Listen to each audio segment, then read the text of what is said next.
আমরা নোয়াখালীরা চাই বিভাগ দিলে নোয়াখালীকেই দিতে হবে। কুমিল্লারে বিভাগ দেখ আঙ্গ কোনো সমস্যা নেই, কিন্তু আঙ্গরে যেন কুমিল্লারা লেজা গোবরে অবস্থা না করে, এটা আমরা সরকারকে সাবধান করতেছি। কোনোভাবেই মেনে নেব না।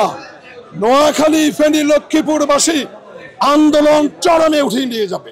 আমরা কোনো প্রভাবকে ভয় পাই না। কেউ যদি চেয়ারের ক্ষমতা প্রয়োগ করে, কেউ যদি বিবেক ঘোষণা করতে চায়, আমরা মেনে নিব না। আপনি আসিফ, আপনি হাসনাত, আপনি পপুলার হইতে পারেন কিন্তু প্রভাব দেখাবেন না। আপনি পপুলার হতে পারেন কিন্তু প্রভাব দেখাবেন না। আমরা কোনো অংশে কম নয়। আপনার এখানে আপনার কুমিল্লা, আমরা হাইওয়ে দিয়ে বাড়ি যাওয়ার সময় আমরা একটু জরুরি সাহায্যের জন্য খাড়াই, জরুরি সাহায্যের জন্য আমরা নামি। এখন বিষয়টা হচ্ছে আপনি এটাকে পুঁজি করে মনে করছেন এটা খুবই ইমার্জেন্সি একটা জিনিস। আরে বাবা, জরুর সারতে নামি, আমরা এখানে মুততে নামি ভাই, আমরা এখানে মুততে নামি। পেশাবের অনেকের কষা হইলে একটু লাল হইতে পারে, এটা স্বর্ণ নয় ভাই, এটা খুনি নয়, এটা কুমিল্লা জেলা, এটা একটা ওয়াশরুমের একটা অঞ্চল আর কি ভাইয়া। এখানে একটা শ্রেণীর মানুষ আসা যাওয়ার সময় একটু পেশাব করতে জরুরি শিখতে নামে। এটার জন্য আপনি এটাকে এত গুরুত্ব পাওয়ার কোনো দরকার নেই, এটার জন্য এত গুরুত্ব দেওয়ার কোনো দরকার নেই। বিদেশে খেলার মারে ইয়ে বিদেশি খেলোয়াড়রা নোয়াখালী বিভাগ চাই। এর ভাই এটা যদি 5 আগস্টের পরে দাবি হতো তাহলে 2018 সালে কি এই কথা বলবো। আমরা নোয়াখালীরা চাই বিভাগ দিলে নোয়াখালীকেই দিতে হবে। নোয়াখালীর মানুষ বিভাগ পাওয়া পর্যন্ত রাজপথ ছাড়বে না, এটা লাউড অ্যান্ড ক্লিয়ার। নোয়াখালীর মানুষ বিভাগ যদি না দেয়, নোয়াখালীর মানুষ রাজপথ দখল করে নিবে।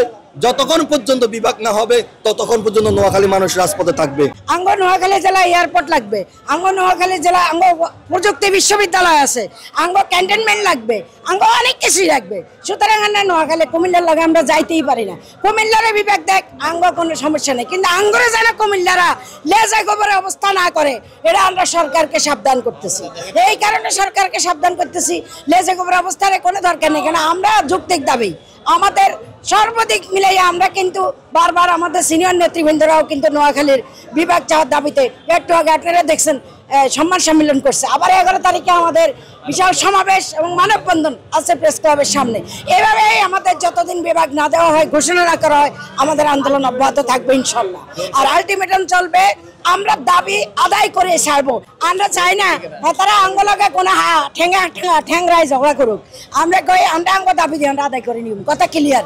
উপদেষ্টা আঙ্গ আছে 3 জন নোয়াখালীর, কিন্তু আমরা তো এত মতো এরকম আঙ্গ উপদেষ্টারা সামনাসামনি আইয়া কিছু কয় নাই। তবে এখন থেকে কইব এবং বিভাগ আদায় করে নিব, এটা আমাদের প্রত্যাশা এবং এটা আমাদের দাবি। আঙ্গ অধিকার পূরণ হবেই হবে ইনশাল্লাহ। কোনোভাবেই মেনে নেব না। নোয়াখালী, ফেনী, লক্ষ্মীপুরবাসী আন্দোলন চরমে উঠিয়ে নিয়ে যাবে। আমরা সব কিছু বন্ধ করে দেব। আপনারা ডিক্লেয়ার দিবেন, রাখতে পারবেন না আমার মতামত না নিয়ে, অর্থাৎ আমার জেলাগুলোর মতামত না নিয়ে আপনি অন্যায়ভাবে আমাদেরকে আরেকটি জেলার সাথে সম্পৃক্ত করবেন, আমরা মেনে নেব না।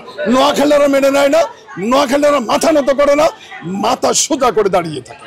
সংগ্রামে, বিপ্লবে ইতিপূর্বে আপনারা দেখেছেন, আপনার স্বাধীনতা যুদ্ধ থেকে শুরু করে, ভাষা বিপ্লব থেকে শুরু করে নোয়াখালীরা অগ্রণী ভূমিকা পালন করে। আমরা দীর্ঘদিন থেকে আমরা নোয়াখালী বিভাগ চাই আসছি। হয়তোবা আমরা এর আগের সরকারের সময় আমাদের যারা ছিলেন, যেমন আমাদের ওবায়দুল কাদের ভাই ছিলেন, আমাদের ডক্টর শিরিন শারমিন ছিলেন, ওনাদের কাছেও বলেছি বাংলাদেশের মধ্যে সেরা জেলা। আপনি দেখেন জরিপে আসলো নোয়াখালী সেরা ধনী জেলা। আমি কেন ওদের সাথে যাব? আর ওরা একেবারেই ঢাকার কাছাকাছি, ওরা ঢাকা বিভাগ আসতে পারে, কেন ওরা এমনই করে নতুন করে নেবে? আর ওরা নেক, সরকার যদি দেয় আমাদের আপত্তি নেই, তবে আমাদের নোয়াখালী বিভাগ আমাদেরকে দিতে হবে। বাংলাদেশ সবচেয়ে ধনী জেলা নোয়াখালী প্রথমত। তারপরে কথা হচ্ছে যে নোয়াখালী কেন বিভাগ দিতে হবে? বাংলাদেশের অর্থনীতিতে সবচেয়ে বেশি ভূমিকা রাখতেছে বর্তমানে নোয়াখালী জেলা। যখন আমাদের বিভাগটা হবে তখন আপনারা জানেন কৃষি থেকে শুরু করে নানান জাতীয় সব কিছুতে নোয়াখালী জেলার আরও ভূমিকা থাকবে। যখন বিভাগটা হবে, লক্ষ্মীপুর, ফেনী মানুষ দীর্ঘদিন ধরে উন্নত কাঠামো থেকে দূরে আছে। আপনারা জানেন অবহেলিত আমাদের কোম্পানিগঞ্জ উপজেলা একটা মুসাপুর ইউনিয়নের আমাদের যে ক্লোজারটা, আপনারা যার নাম শুনেছেন অনেকে, এখানে কদিন আগে একটা উপদেষ্টা গিয়েছে রেজনা মাহমুদ, কিন্তু অথচ আপনারা ওখানে গিয়ে দেখেন এখনো পর্যন্ত কোনো উন্নত কোনো কাজ এখনো শুরু হয় নাই। এতে করে আমাদের ওখানের মানুষ দিনের পর দিন নদী ভাঙ্গনের শিকার হচ্ছে, দিনের পর দিন তারা এখনো উঠে দাঁড়াতে পারতেছে না। এখন যদি নোয়াখালী বিভাগ হয়, আমাদের জেলার যে একটা সুনাম আছে, আর আমাদের জেলার অর্থনীতিতে বাংলাদেশের রেমিটেন্স যোদ্ধাদের যে একটা ভূমিকা, এটা আরো বাড়বে এবং বাংলাদেশের নোয়াখালীর ভিতরে বা নোয়াখালীর মানুষ আরো এটার ভিতর আরো প্রতিফলন বেশি করতে পারবে।